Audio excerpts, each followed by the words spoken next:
Hello and welcome to my informative speech on autism. Today I'll be talking about autism and what it is, how it affects us as individuals and as a community, and the prevalence of autism in the United States.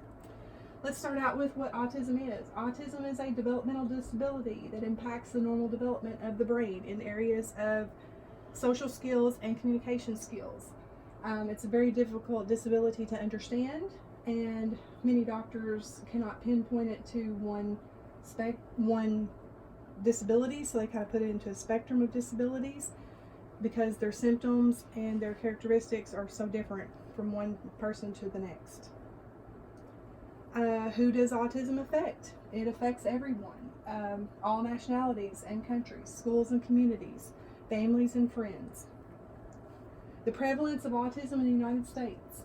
If you look at this chart, you can see in 1975, 1 in 5,000 children were born with autism, and in 2009, 1 out of 1 in 110 children were born with autism. A little bit broader chart we have from the 1970s, 1 in 10,000 children born with autism, and in 2018, we are down to 1 out of every 59 children born with autism. Looking at it on the U.S. state by state comparison, you'll see the red states have the highest percentage of autism diagnoses, and the light tan states have 3 to 3.9%, and the bluish gray states, which include Kentucky, has 2 to 2.9% diagnosis of autism. Looking at prevalence of autism worldwide, you'll see United States is the leading one, following Japan and then Canada.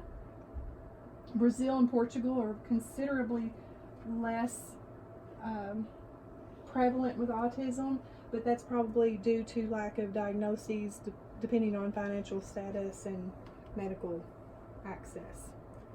Concerning statistics about autism, the Center for Disease Control also confirmed that 1 in every 59 children are born and diagnosed with autism spectrum disorder, with 1 in 37 boys as compared to 1 out of every 151 girls.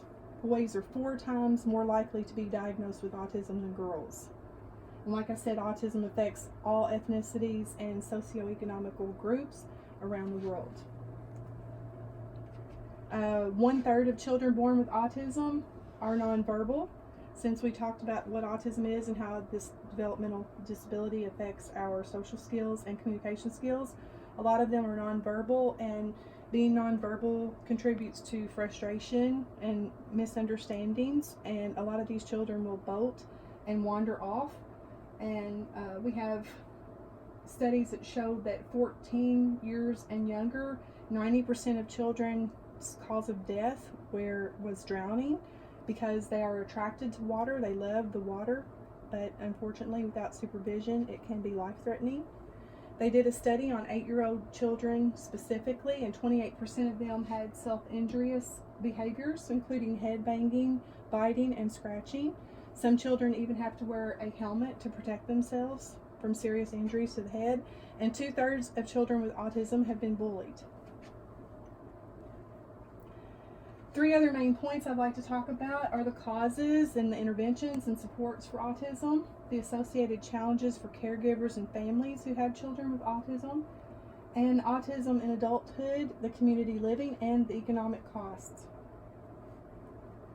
There is no exact medical determination for what causes autism. Doctors and researchers believe that it could possibly be related to genetics and or the environment.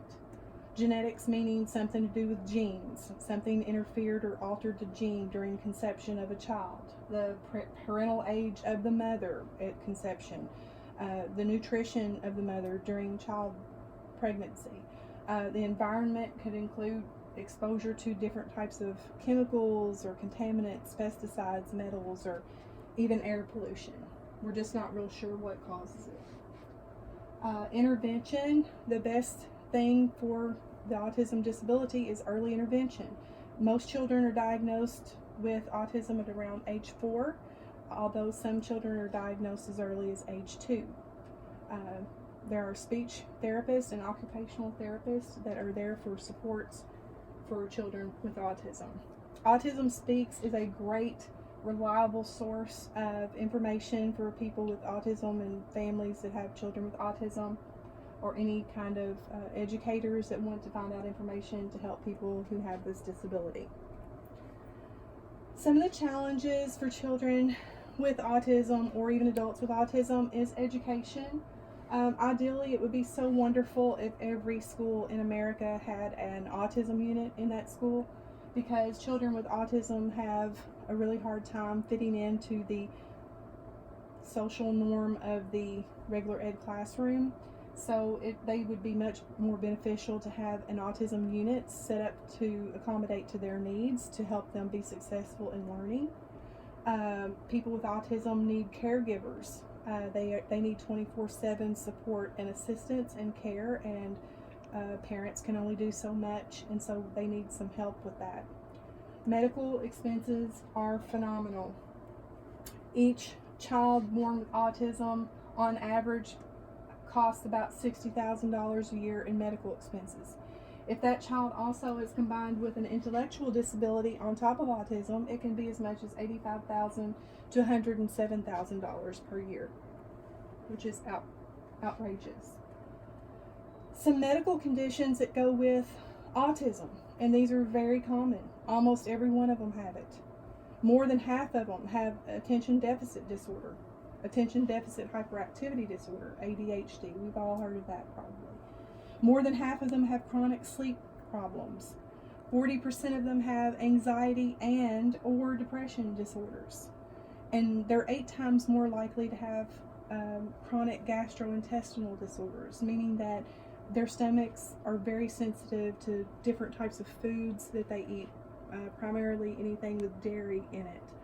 And even gluten sometimes, and this causes frequent bowel movements or even diarrhea and stuff like that. There's only 2 medications out there that are FDA approved to help children with autism and their irritability and agitations. So anyway, that concludes my speech. I hope that I've been informative and effectively brought some awareness and insight on this very challenging disability. Like I said, it affects 1 in 59 children in the United States. It's the fastest growing developmental disability in the U.S. It's very costly in medical expenses, and boys are at a lot greater risk, 4 times greater risk than girls are, and there is no medical detection for it or cure for autism. But we will keep researching, and we will keep working to find out some more answers for this disability. Thank you.